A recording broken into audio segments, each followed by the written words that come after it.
Welcome back to Off Ball Takes. This is your host, Yarby Laws, and this is my co-host, Christopher Wells. We appreciate all the support on our recent content, and before we do get started, please don't forget to like and subscribe and follow us on Instagram and TikTok at the OBT Podcast for more content and updates.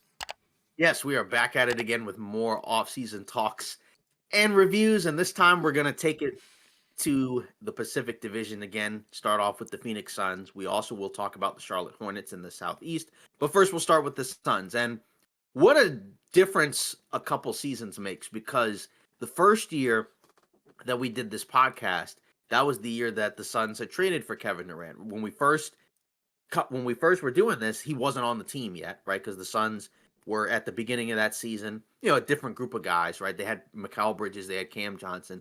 Then they make the KD trade. They're supposed to be a championship level team. They lose in the second round to Denver. Then the next year, right, they make the changes, right? They go all in for Bradley Beal, right? They move DeAndre Ayton, they move Chris Paul. They get like Grayson Allen, Yusuf Nurkic, Bradley Beal. Yeah, it doesn't really work out either. But, things happen, right? You had injuries and everything else. And then the next year, they run it back, but they do add a couple guys. They add Tyus Jones. All right, now we got a point guard. Now we got a different coach in Budenholzer. Maybe this will work. It's even worse, right? Last year, the Suns were just a bad team, right? Because the year before, they won almost 50 games. I think they won 49 games the year before. But, even though they got destroyed in the postseason by the Wolves, but they weren't a terrible team. But it was still a horrible matchup. But last year they were just bad, right? They had one of the worst records in the league last year. So they weren't exactly, a stalwart team. And It is what it is. They fired Bud afterwards, right? And then they replaced him with a new guy, Jordan Ott. Right. And that was kind of the first sign that they were probably going to make some significant changes. Right. Because this is a guy who, unlike the previous two coaches, did not have any previous NBA head coaching experience. Last year, they were 36-46, just to be specific. And then after that, they made some big moves. First order of business was they traded Kevin Durant, traded him to the Houston Rockets, right, in that massive 7-team deal.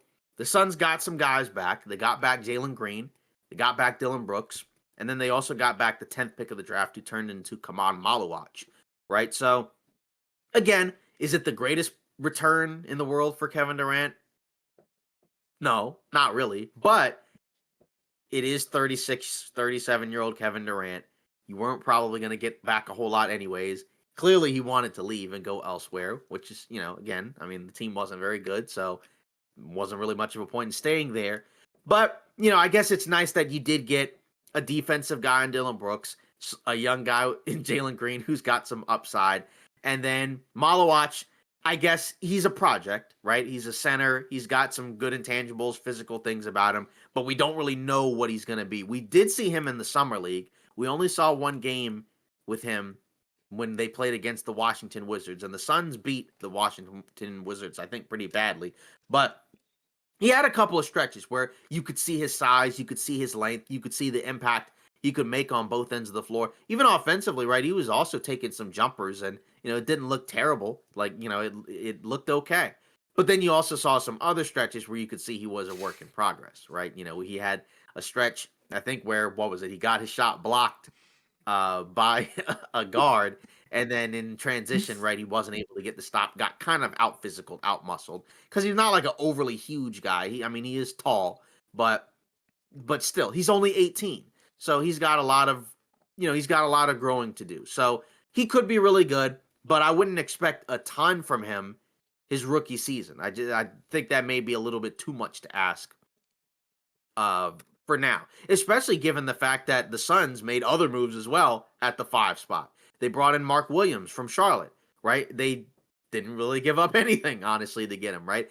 They gave up one of their, I believe, late first round picks in the draft, right? Which was like Liam McNeely. Mm-hmm. So the Hornets got him, and then the Hornets sent Mark Williams to the Suns. Right now, obviously, that was the guy who could have been a Lakers center, but they ended up not doing that trade because they were concerned about his physical issues, right? So when he plays, he puts up good numbers. He's not an elite defender, but he's got size, he's got length, he's got athleticism, he's got really good touch. He's got the physical gifts to be good defensively, but we just haven't seen a ton of him because if you look at his games played And this was kind of the gamble when the Lakers were thinking about trading him, right? The issue is when you look at his games played, he doesn't play a whole lot, right? He's never really played more than uh 44 games in a season. He played 43 his rookie year, played 19 the next year, then last season he played 44.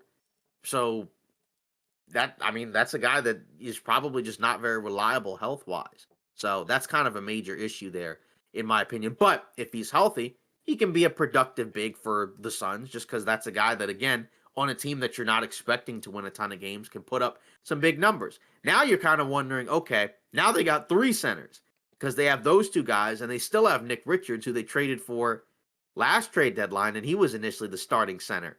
So now where does he stand? Is he the backup center? Is he the third string? That's where I'm not sure, right? So maybe he's a guy that ends up getting traded later on. So they also made a few other moves. They made some other moves in the draft as well, right? They took Rasheer Fleming and they also took Kobe Brea. We like both of those picks, right? Brea as a guard, a skilled shooter that can, make some plays with the ball in his hands, but I like his game on the offensive end. And then Rasheer Fleming, again, a big who can play both ends of the floor, right? And again, those are the type of guys that are always going to be in high demand. He's 21. Well, both guys are older, right? Fleming's 21, Brea's 23. So both of those guys should be able to potentially come in and play, contribute right away. Are they going to play 30 minutes a night? Probably not, unless people are hurt. But you should be able to put them in there and feel all right about it. And again, there's still room for them to grow anyways, because again, they're not 26-year-olds, so they're not 26, 27-year-olds where they're getting ready to enter their prime years. Like, they're still young. So you do like that.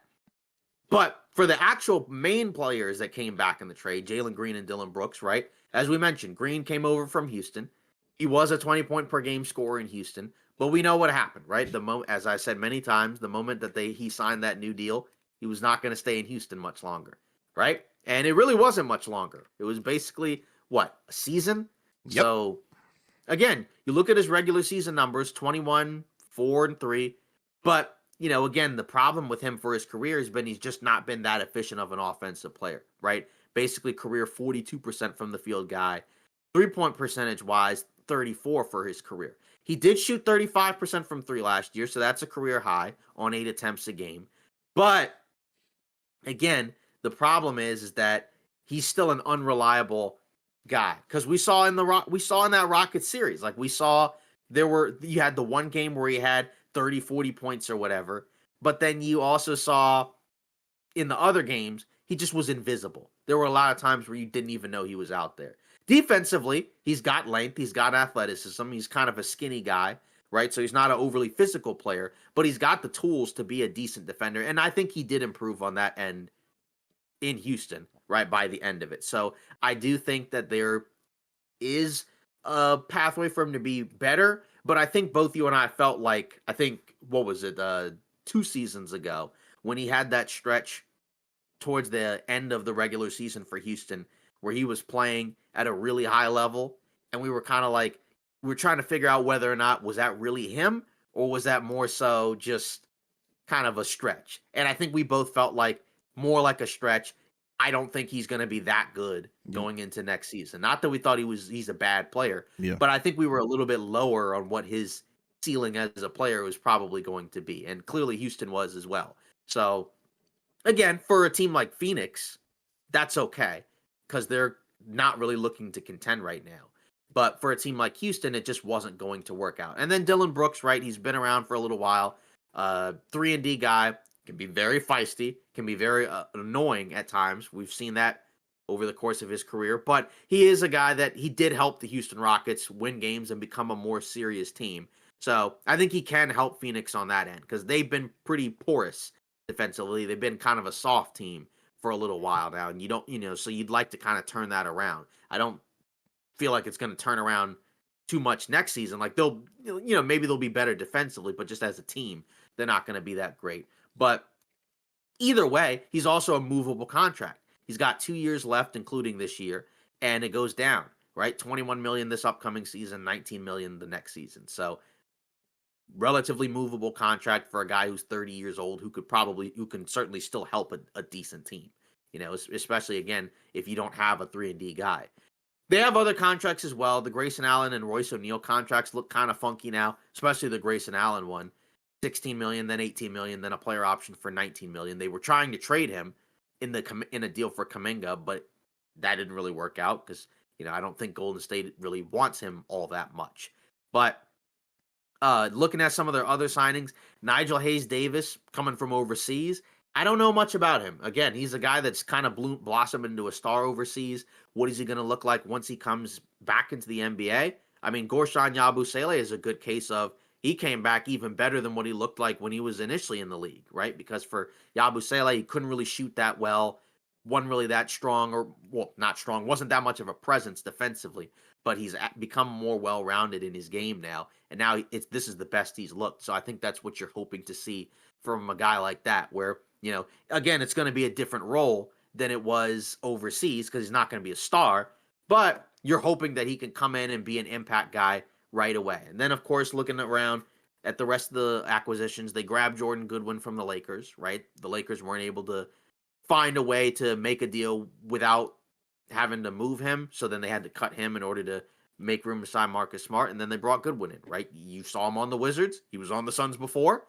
I saw him as a Laker, so that's another guy that can help as a rebounding guard. He's got long arms, good defensively, and he was there before, so he should probably have plenty of opportunities to play, right? Especially because Tyus Jones is gone, so you're going to have more minutes opened up at that guard spot anyways. So when you look at this team, I mean, again, there are some things to like, but as a whole, the problem is that I don't think the team's going to be that great because you traded Kevin Durant, and yes, you got back guys that can help you win, but they're still not star-level players. So maybe your roster is a little bit more balanced. You still don't really have much point guard depth, but, Booker can play with the ball in his hands, so that's nice. But I just feel like, again, you look at this roster, and I don't think it's good enough to really be an impact team in the Western Conference, which is clearly okay. I mean, also remember they have a new GM anyways, right? Because James Jones, I believe, moved into more of an advisory role, so I guess he moved up, but he's not running the team now. It's a different guy, and so now his decision making comes into play, and clearly they're deciding to move this team into a different direction. So I know Matt Ishbia weighed in, right, and said, well, it doesn't matter what the experts think because they thought we were going to be good. So I guess he thinks that they might be better than what some people think, I suppose. I don't know. It's an odd way to put it. Yeah, it's an odd way to put it. But I'd say C offseason because I like the young guys that they acquired in the draft. And, it's not the worst return that you could have gotten back for Durant. But there's nothing here that makes me feel like this is going to be a really, really good team. And even when you look at the core of guys, I just don't see this as a team that, say, 3-4 seasons from now is going to be a team to look out for in the Western Conference. I mean, Booker's 29, so it's not like he's old. But, how long are you going to be able to wait to put a good team around him? Because we know he can be a guy that come playoff time can be a big impact guy. I mean, he was on a team that was 2 wins away from an NBA championship, and he was one of their best players, if not the best player. So we know he can do that. We know that's in him, but it's not going to happen this year. I guess without Durant and Beal, I guess he'll have more on-ball opportunities, so maybe he'll put up bigger stats because people have kind of questioned, hey, why are his numbers, why is his impact seemingly going down? What's going on? Is he maybe just not as good as we think? Maybe there's some truth to that, but it was just a weird role because, like I said, the big thing is no point guard. Not that you have to have an all-star point guard, but again, Chris Paul was playing next to him, and he looked great. And since then, he's had the ball in his hands a lot, probably more than I think you'd like him to have, because there's a lot of things that he can do without the ball in his hands that you want him to do. Like he can shoot off of the curl, he can shoot off the screens, off-ball screens I'm talking about. Like he's really good at stuff like that, even as a cutter. Of course, he can pass and run your offense, but I just don't think you want him being your primary ball handler, decision maker, like a point guard, combo guard. I don't think he's quite as equipped at doing that. I think you probably would prefer to have more of a balance of him being able to do both kind of whenever he wants, as opposed to being forced into being a point guard. I don't think that's his game. Yeah. So mediocre offseason, just from the perspective of I like the young guys. The Durant return is what it is. It's just okay.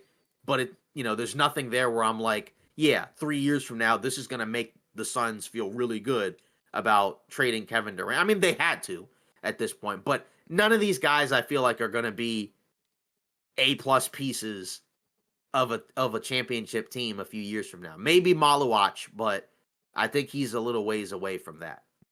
Yeah, I agree. I also give them a C. I think it's one of these off seasons where there's a lot of positives, but there's so many negatives as well. But everything does even out eventually, right? Because their number one goal obviously was to do a little bit of a restart, obviously with Book involved. And retool things a little bit. You got rid of Katie, like you said. You got rid of Beal, and your number one goal pretty much was to get under that second apron. So shout out to them for being able to do that. I thought that there was little to no option to do that, and I think we've seen failures that ended up being worse than this one, because I think we've seen teams be devastated a little bit more than this. But like you said, the return wasn't great. You did get Jalen Green, Dylan Brooks, Malawach, and Mark Williams was an addition elsewhere. But overall, I think the offseason isn't too bad. And I think I actually kind of see the vision of what they're trying to do, right? They're trying to bring in defensive guys, guys who have a certain type of pedigree, about them to kind of surround Book with. And I think that's phenomenal. But I think, like you already talked about, I was going to say it, I think the best version of Book is obviously him at the 2, where he can be a play initiator for sure, but he's not a point guard. We've already seen this. And they tried it with Beal as well. Like, Beal was not a point guard. You need a legit point guard. And I would say that you probably do need an all-star point guard next to Devin Booker. And that's just the reality, or at least an elite table setter. And most of the elite table setters are going to be, all-stars. So I think that's going to be the chase. That's going to probably be the hard part about, getting back into contention. But I do enjoy, and I do think that they have a good roster in terms of the future, right? They have young guys who have a defensive mindset. Malawach, I think that's going to be a good pick, down the line if he can, develop into potentially like a two-way stretch big, stuff like that. You have Ryan Dunn on the team as well, Rasheer Fleming. Like, you can kind of see the guys they're going after. So I do like, the identity that they're forming. It's just, it sucks that it came at the cost of, having to pretty much admit that, the KD, Book, and Beal trio was just an absolute failure. And the negatives are you're paying Beal, and he's not even on the team. Like, that's an automatic L. But the things that they did, I think, elsewhere definitely make up for the L's that they took, earlier in the season or early in the offseason. So I'll give them a C, because it could have been much worse, way worse. And keep in mind, they also don't really have picks, right? Yeah, exactly. So that's the other thing. So, like, they're going to be bad. Yep. And they're not going to be able to benefit and just be like, well, now we're going to have the 3rd pick in the draft. Like, so that's why it's still a C. Again, given the limitations of what they had to work with, okay, that's fine. But still, at the same time, it's just not anything that I'm screaming saying like, yeah, this is awesome, this is amazing, this is the best offseason ever. Right. Especially because, again, some of that was self-inflicted. Like, you didn't have to. All of it was. Yeah, that's the thing, is just like, you didn't have to get to this point. You could have just not done some of the things that you had done. But I understand it's tough, because it's tough to say no to acquiring a star level offensive player.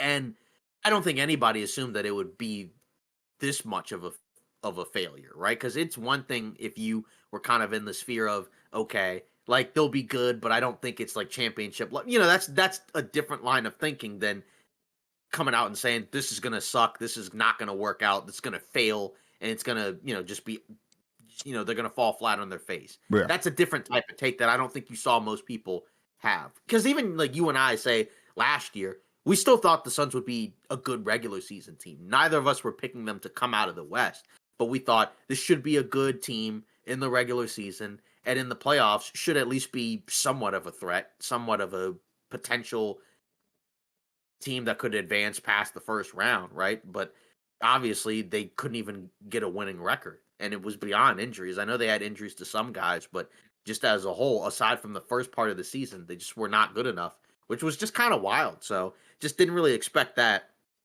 And I didn't think that they were going to get rid of Beal. So that's why you up the grade higher than what it could have been, because it could have just been stuck with Beal. But yeah, exactly. Either way, like you said, you like the combination of some of these young players, but how many more blue chip guys are they going to be able to add to this core? I don't know, because they're not going to have their picks. So I feel like they're kind of stuck where I don't know what to expect from the team going forward. Like, do I like say 2-3 seasons from now, will Booker still be a Sun? Maybe, but he's 29, and I would think he'd like to kind of be in a winning situation.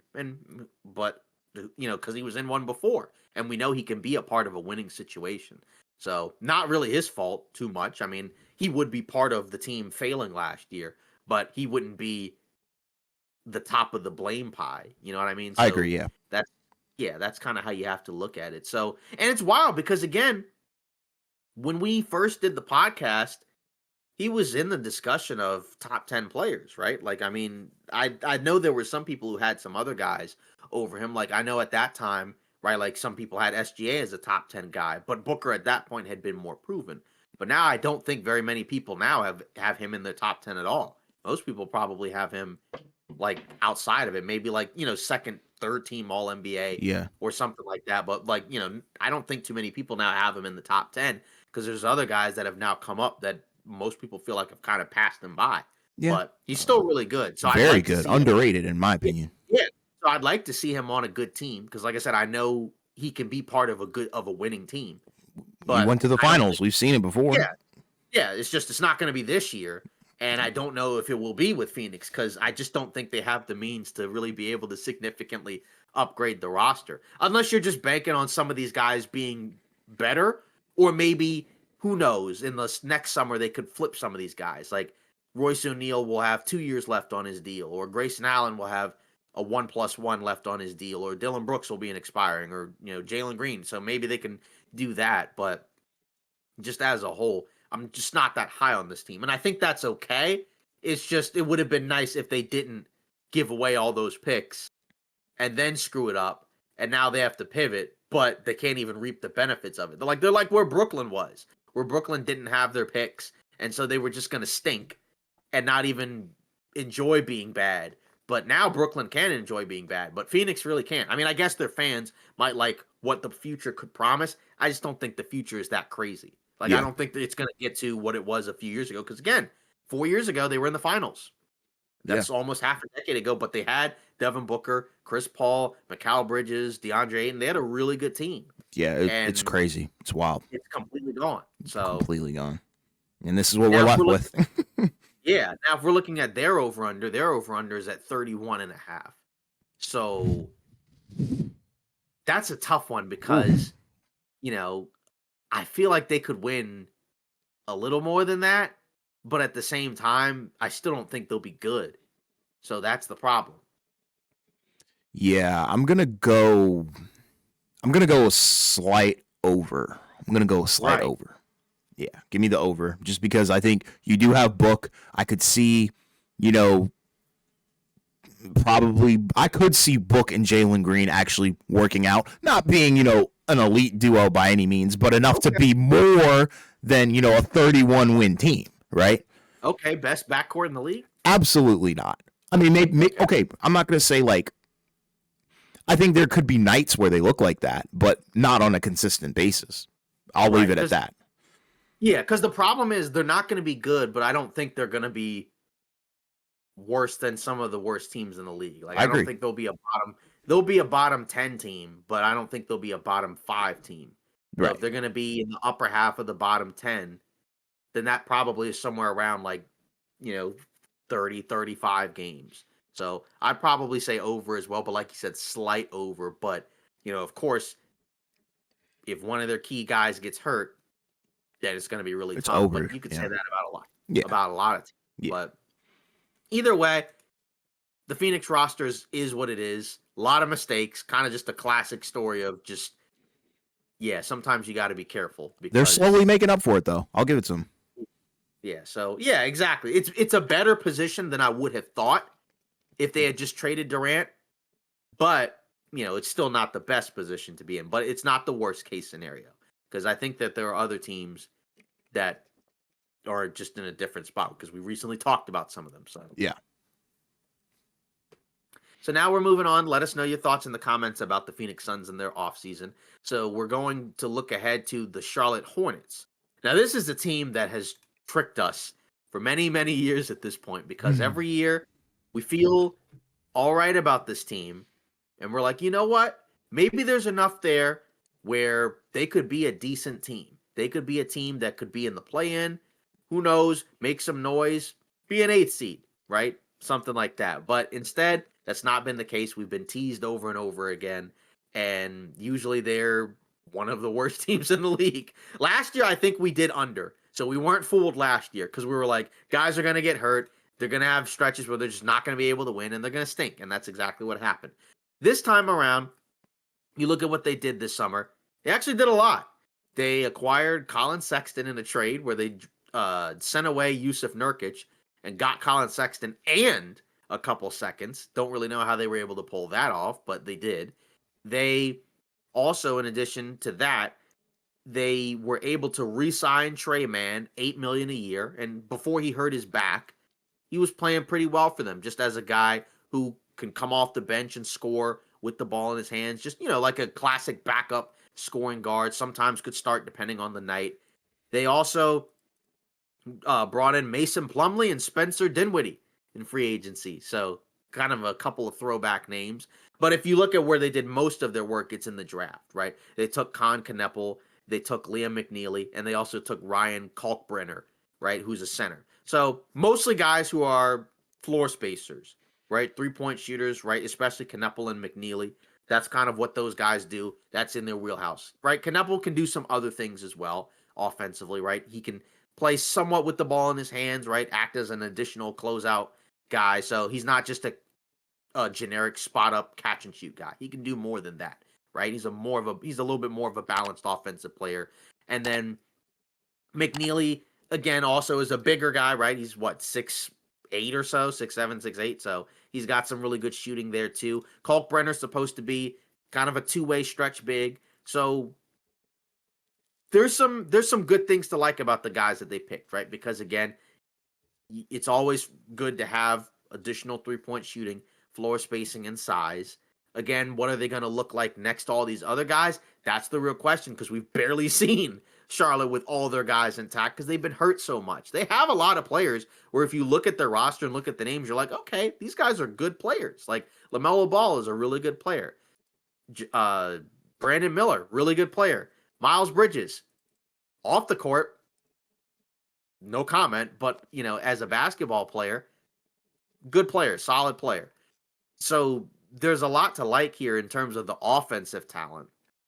The main issue is defensively. I do not know what to expect. When you look at their center rotation, pretty nasty. I mentioned Mason Plumlee. He might be their best center. He is. And that's not a good thing, right? Yeah. That's not a good thing.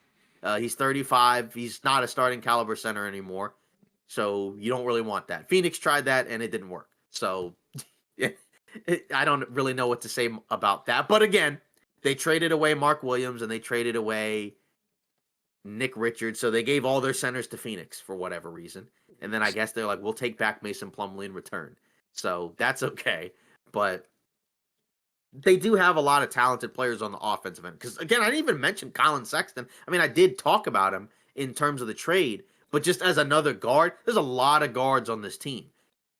LaMelo Ball, Colin Sexton, Dinwiddie. Josh Green, Dinwiddie, Nick Smith Jr.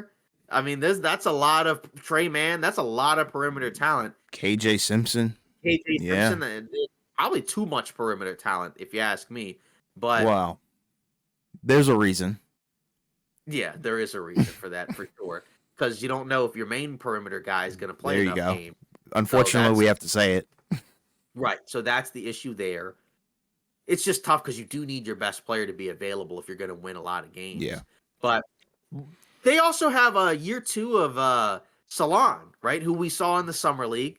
Looks kind of like an intriguing prospect because he's a long, lanky, active wing, forward-sized guy who in the Summer League was doing a lot of different things, right? He was handling the ball. He was shooting from deep. He was trying to drive to the basket. I don't know if all that's going to translate when he's on the actual NBA floor, but I like how he was trying to expand his game in different ways, but he's a feisty guy. I just don't know how good he's going to be because his rookie year, he was just there, right? He had like a couple of games where he showed flashes, but I feel like his rookie year was relatively underwhelming, in my opinion. I could be wrong, but I based agree. off of what I saw, I didn't really feel like I saw a whole lot from him. And I like some of the other young guys, like Brandon Miller, really good young player, good scorer, but we've not seen a whole lot of him, right?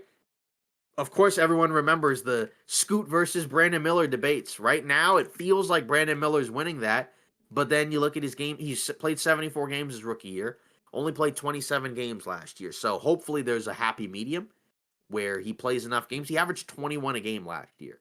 So there's a lot to like from an offensive perspective. And I think defensively, he can continue to grow. 6'9", he's a good athlete. He should be a decent defender. I don't expect him to be a lockdown defender, but he should be decent, especially because he said his favorite player was Paul George. So if that's the case, the defensive part, he should continue to learn over time. So when I look at this roster, it's tough because you don't really have great options at the 5. You do have a lot of perimeter talent. There are some guys with some question marks because even their young players, how many minutes are they going to play? How effective are they going to be as rookies? You feel like these guys should be closer to being able to contribute right away because they have skill sets where they're pretty fleshed out on the offensive end. Like all 3 of those guys should be able to shoot the basketball, so they should be able to get minutes there. But there's going to be a lot of competition for a lot of those spots. So B+, I mean, because I like what they did in the draft. I guess if you don't feel like you wanted to pay Mark Williams because of his health issues, that's fine. It's just tough because you haven't really replaced him with a center that I feel like is a starting caliber center. But so I guess you'll just have to wait longer to see if you can acquire one. And again, I like the guys that they drafted. I don't necessarily know if they're going to be stars, but I think they could certainly be like good players on a decent team. It's just, is Charlotte going to be a good team next year? Well, a lot of that depends on how many of these guys play. Because if you look at their games played, it's not pretty. I mean, the guy that played the most games last year was Moussa Diabate, who was a rebounding monster. But outside of that, none of their main core guys played a whole lot. I think of their starters, I think Miles Bridges played the most. He played 64. And then after that, LaMelo Ball played 47 games. Mark Williams played 44 games. Brandon Miller, as I already mentioned, played 27 games. So just not a lot, right? You only had, looking at Basketball Reference, you had 5 guys play more than, or no, 4 guys who played more than 60 games.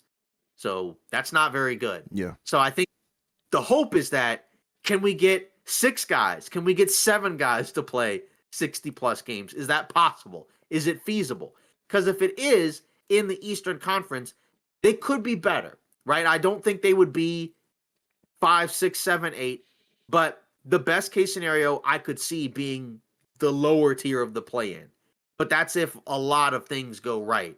And even then, it's just hard to bank on that happening. So that's kind of the issue there with the team. But I like what they did in the summer. Yeah, I like every move that they did. I would agree with you. I'm on the B spectrum. I would definitely give them a B for this offseason. I like the rookies a lot. And I know a lot of people were kind of questioning it just because, they didn't pick the flashiest rookie. They didn't pick, a lot of, the blue chip talent, but they picked guys who are going to come in immediately and make a great impact. And I think that's the good part, right? Because they didn't really have guys like that.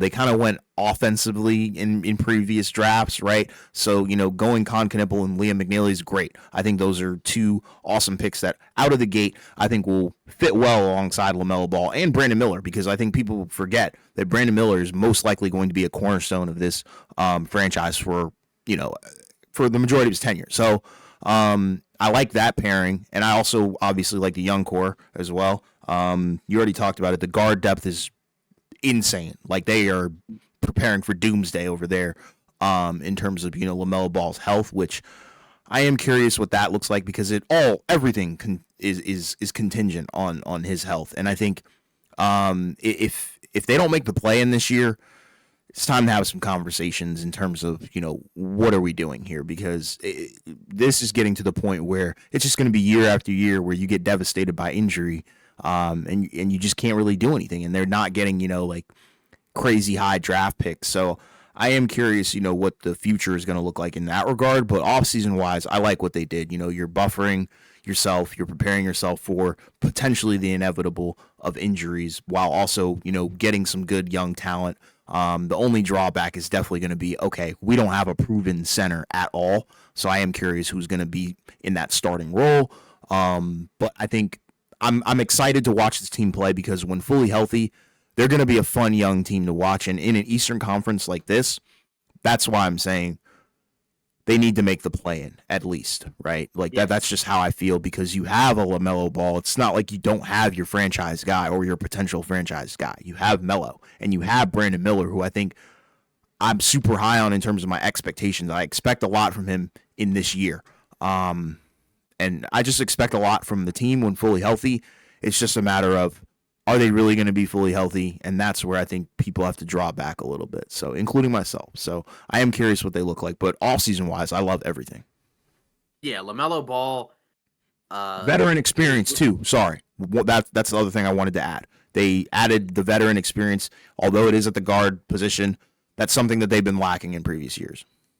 Yeah, and again, like when you look at LaMelo Ball, 51 games his rookie year, 75 games the following season, and and then 36 games, 22 games, 47 games. So unfortunately, that's kind of the big issue there. And I'm, not really laughing at that, just the fact that I just hadn't really looked at it, and it's kind of worse than I thought because I when he was an all-star his second year and he played 75 games, like I know that he's been hurt, but to actually look at it and now see like, yeah, other than the first 2 years, it's 36, 22, 47. That's just too low, I think. And it's to a level where it's very difficult to rely on a guy like that. And like you said, that's where you kind of have to ask questions if this happens again, where he's 24, so he's not 19, 20, 21, but he's still not quite at his prime years yet. So he does have a little bit more time where you can kind of assess and see,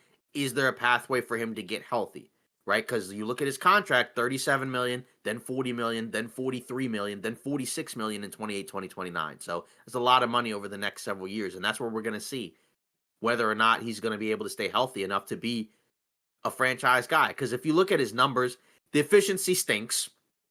But as you've said, we've seen flashes of when the team was healthy and whole and good, he was contributing to winning because his first few seasons, right, the Hornets were a play-in team. They weren't able to win in the play-in, but after being a team that was complete garbage for a while, they actually looked like they were on the cusp of being a decent team, and it's just all fallen apart the last few seasons. So, again, I still like LaMelo Ball. I think he can be a winning player. Doesn't look great right now, but I would like to see the team fully healthy for at least a 25 to 30 game stretch. So that way we can really see and assess. Again, it's not going to be the final form, but I would like to see that just because if we don't, it's just going to feel like such a what if because we've seen him do things on the court where it's not traditional. It's not what you would normally probably want out of your best player. But we've seen him be able to come up in some of these big games when they've had opportunities and chances to. They've just not had very many. And in fairness, Charlotte has just not been the greatest organization for development anyways for young guys. There's been some good young players in the last few years, but prior to that, they had a long stretch where they just didn't really have anything talent that I kind of like, but let's see what it looks like together. And that's kind of the tough part, especially when you look at this over under for them. Their over under is 27.5. So if they're healthy, they can go over that. They could get into the mid 30s or something like that. But can you really expect it? That's the tough part for this over under. They won 19 games last year, but you would feel like if they're at least somewhat healthier than last year, they should be able to get to 30. in the Eastern Conference in this version of the East. So is it possible that we may actually have to go over this time around? Yeah, I think I'm going to have to go over for this one. I am as well. It's the how many times do we have to teach you this lesson, old man thing. Yeah. Once again, we always like the talent on this team year in, year out. And we're like, well, the East is significantly weaker than the West. So Charlotte should always be in that play-in conversation. But every year they fall out because of injuries. But I think this year they've got to win over. They've got to win over. That's all. I'll keep it at that. Keep it short and sweet. Yeah. If they don't go over, I think you're going to have even more changes over the I agree. season. But it's tough because after LaMelo Ball, I still don't know if you feel like any of those guys are franchise players. Like Brandon Miller's really, really good, but we'll have to see him healthy too, because he was healthy his rookie year. But outside of that, he's not played a whole lot. So good point. Right. So that's a question mark for him. But I do like him. Like if I'm Charlotte, I'm not looking at Miller moving him at all. No. He's on a rookie deal. He's in year 3. And when he's healthy, he looks really good. I just, ideally probably as like a guy who can play off of some other guys.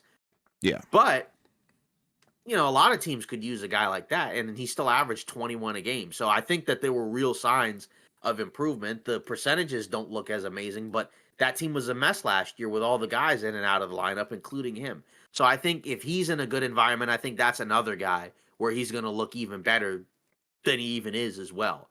So I think that's a guy that can fit really nicely alongside LaMelo Ball, which is, I'm sure, why they took him, because they really believed in him. Because back when there was the Brandon Miller versus Scoot argument, and I was on the Scoot train, didn't work out so far, right? But the argument was, okay, there were people who felt like Miller was a better fit, but also the better talent.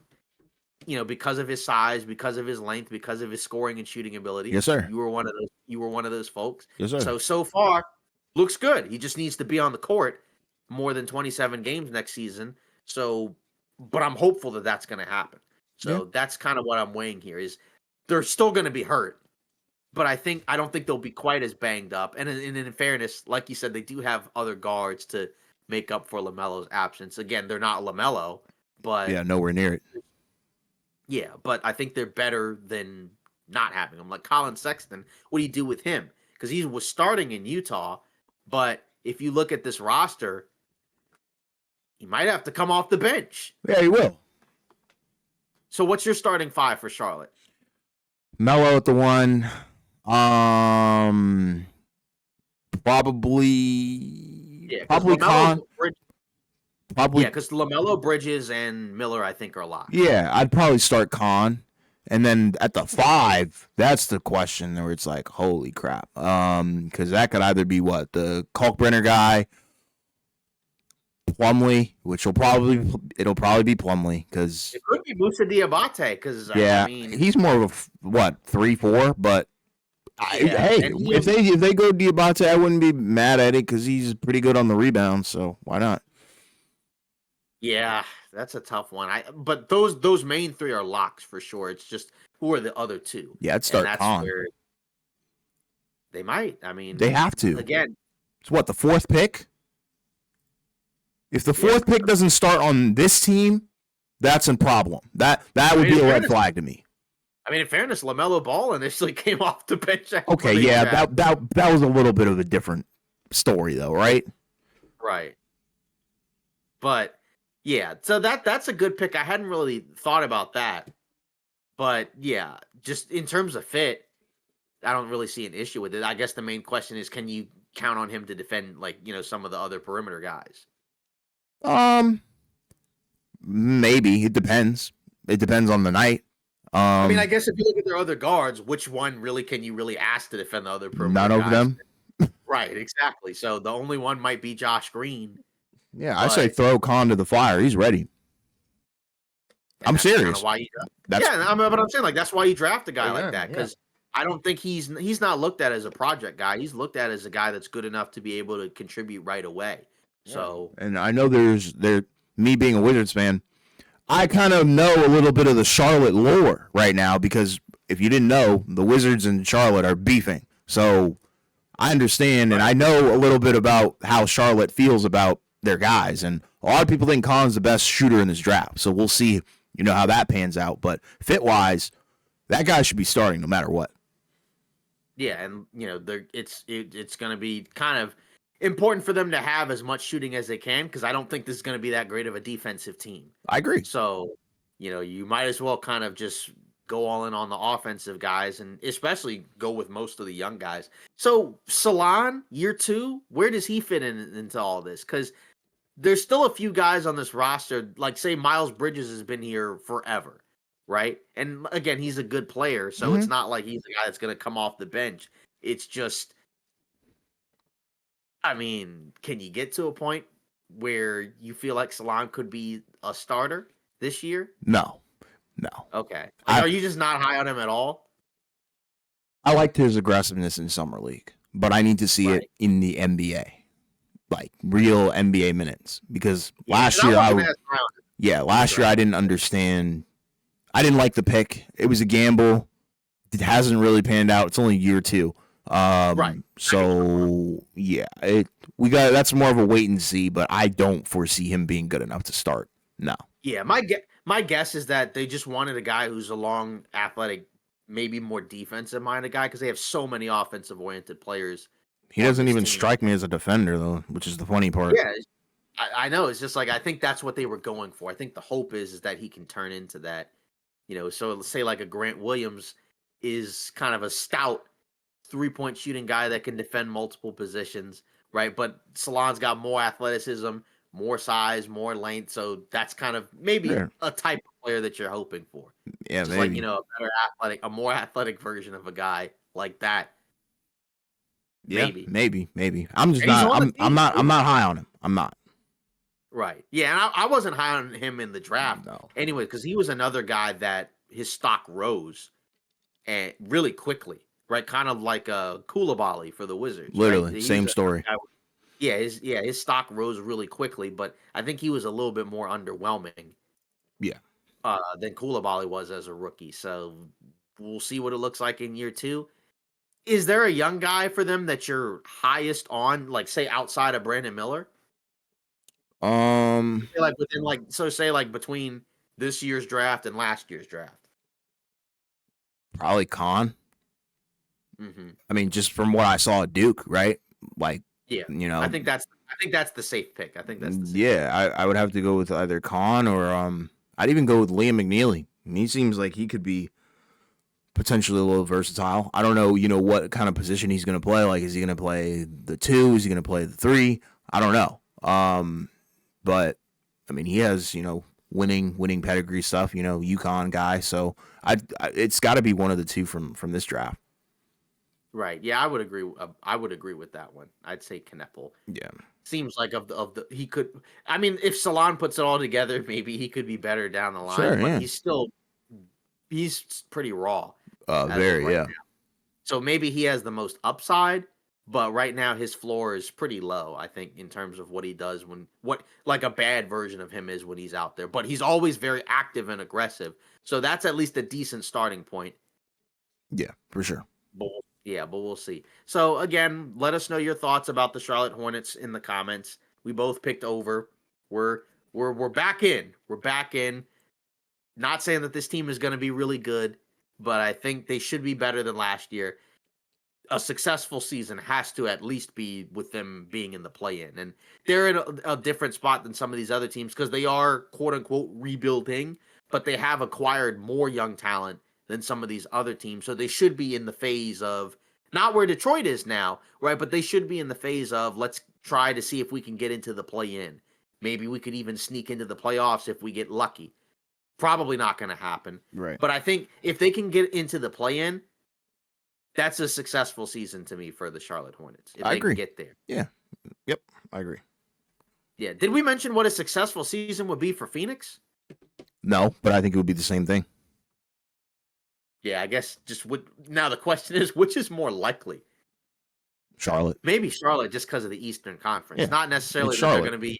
Yeah, and maybe who knows? Maybe they could be a better team than Phoenix, but The thing is, they're in the East, and in the East, they're automatically going to have an advantage. Yeah, I agree. Yeah. So moving on, let us know your thoughts in the comments about the Charlotte Hornets as well, whether or not you think they're going to be good. We've had Eurobasket basketball going on, and there's been a lot of cool matchups. There's been a lot of cool performances put up over the last several days. Of course, the main guys that have stood out: Jokic, Luka, Lauri Markkanen. Of course, some of these other guys like Alperen Şengün, Franz Wagner, Dennis Schroeder as well. It's kind of a cool thing to see because it is basketball. It's not NBA basketball, but these are super competitive games. A lot of these guys play hard, especially now because these are games that actually count.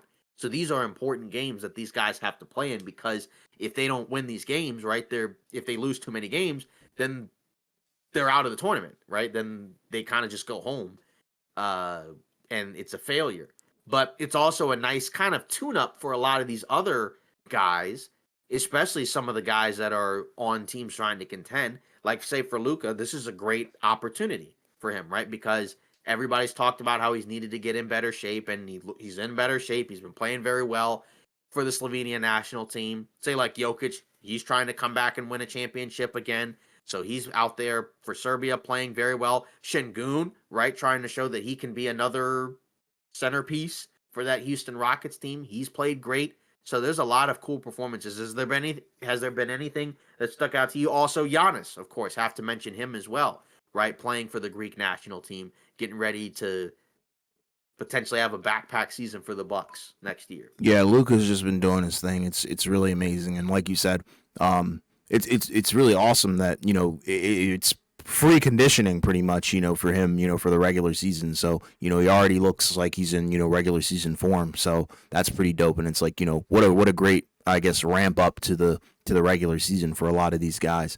And it's wild how much star talent there really is in terms of this Eurobasket overseas ball now, right? Like, if you think about it, like there's a lot of all-stars, a lot of all-NBA guys there. So, shout out to all those guys, and they've been hooping, all of them.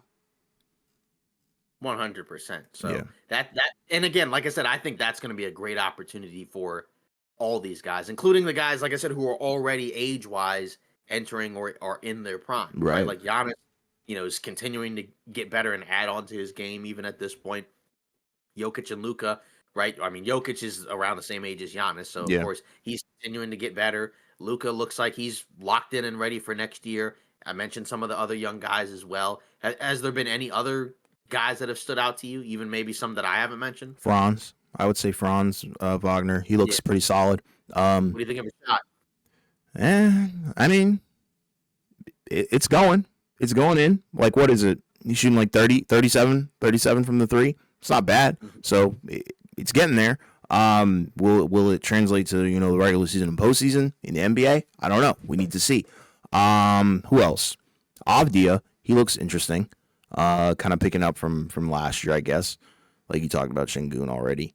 I'm trying to think of who else. I think Schroeder's actually been pretty good too. So yeah. So shout out to all those guys. Yeah, it's going to be pretty cool, I think, to continue to see these guys play in this tournament and, like I said, be able to continue to put up big numbers and play for their national teams, have a chance to win, get some success, get some reps in. Like I said, it's a great opportunity for these guys going into next season. Yeah. So I think it's really cool that these guys are able to do that. Mm-hmm. Then moving on, if we're looking at some other news around the NBA, we did get some additional quote unquote big news, right? So Thanasis Antetokounmpo, he's signing with the Milwaukee Bucks, and Shams kind of in the last couple of sentences, right, basically kind of put that Giannis that's a sign that he's probably going to stay. Now, the funny thing is he did put out the sentence of after weighing his options. So you already know that means that he was definitely canvassing, looking around, seeing what he was going to possibly do. Maybe there weren't any deals that came up that the Bucks really wanted to do. I'm sure he probably would like to sign that extension and get his money. That's probably another big thing as well.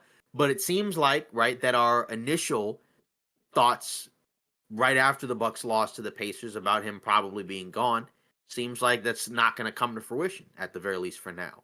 Yeah, it's wild. I mean, it makes sense, right? I know that they're a package deal or whatever, so indication is that he stays. Yeah, so again, we'll see what happens after the season starts as we get closer and closer to the deadline. I'm not saying he's going to get traded because I think it may just be in the summer if it happens. But at the very least, it kind of removes some of the potential drama for now for the Milwaukee Bucks. We'll see what happens once the season starts because, we've talked about it. I don't necessarily think the Bucks are going to be that great. They are in the East, so there is more room for error than if they're in the West. I just don't think they're good enough with the roster that they have right now. But who knows? They could be better than what I think. Yeah, I agree. Jeremy Lin also retired. Linsanity era, of course, that was quite a while ago, but it was a pretty big part of basketball during the early 2010s. And now he's stepped away from the game of basketball. He announced that on IG. It's kind of another guy that was never a superstar, but of course, when that Linsanity run happened, right, he was one of the biggest sports names in the world at that time. So just kind of, another key figure in the era of basketball that we watched growing up. Now he's, stepping away from basketball. Yeah, it's wild. That one Sanity run was insane. Like you said, he pretty much had the world in the palm of his hand. Like he was running it, and shout out to him because I think he had a great career. Obviously obstacles were in the way, but nonetheless, I think you can't be mad at a career like that. And he got a championship, so He did. I believe he was on that Raptors team. yes, sir. Right? Yep. Yeah, so shout out to Jeremy Lin on a pretty good career, and we'll see what he does post career. Yeah, man. Yeah, so after that, now let's get into our personal channel discussion. So we'll look at, as we usually do, our IG polls, and our last post that we made was about the Sacramento Kings. Will the Kings make the playoffs? 100% of you said yes. No, I'm kidding. 100% said no. My guys, I love you. I love everybody who said no. Makes sense to me. Then, oh yeah, I think it's going to be tough for them to make the playoffs. Yeah, self-explanatory. Then moving on, we had a comment on our King Short on YouTube, and this comment came from I'm not going to say the full name, but C Baby. And then the comment says, "Glad DeRozan came home. Canada didn't deserve him either." Ooh. So, oh wow, nice reference. Yeah, Pretty funny. yeah, I like guess. it. Yeah. So, well, yeah. I guess we'll see what happens with DeRozan. Do we think he gets moved? Depends on how the season goes for them. If it goes as badly as I think it will, then I would hope somebody gets moved, and I think DeRozan would be one of the 3 guys that gets moved. Yeah. So the answer is they should trade him. I don't know if they will. Bingo. It may have to be really bad for them to do that. Bingo. Yeah. So either way, that's the end of the episode. If you want to weigh in on our thoughts of the Charlotte Hornets and these other teams and all these other topics that we discussed, leave them in the comments. Of course, you can always look at IG at the OBT Podcast. You can also leave comments on YouTube and our other socials, also at the OBT Podcast. And also continue to like and subscribe to help the channel grow as we get closer and closer to training camp and the NBA season, where we'll be able to actually talk about these teams as they play. We'll have some other topics over the summer to continue to discuss as we get there. This is the Off Ball Takes Podcast. Thank you for watching.